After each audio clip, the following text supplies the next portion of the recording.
Moving from Hyderabad to Pune, here's your guide to an easy, budget friendly move. The 560-kilometer move takes 2 to 5 days, depending on your truck choice. Plan ahead for a smooth relocation. Move just a few items from 4,000 rupees. For a 1 BHK, it's 10,000 to 15,000 rupees.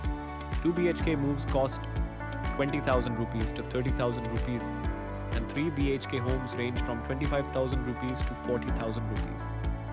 Larger homes can go up to 45,000 rupees.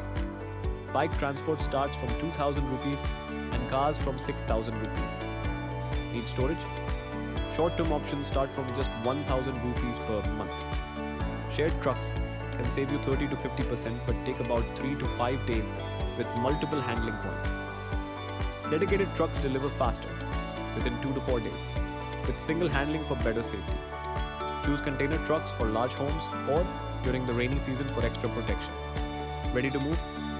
Visit AssureShift.in for trusted packers and free quotes. Call plus 917090924486 or WhatsApp today. AssureShift. Move easy, move smart. Subscribe for more moving tips.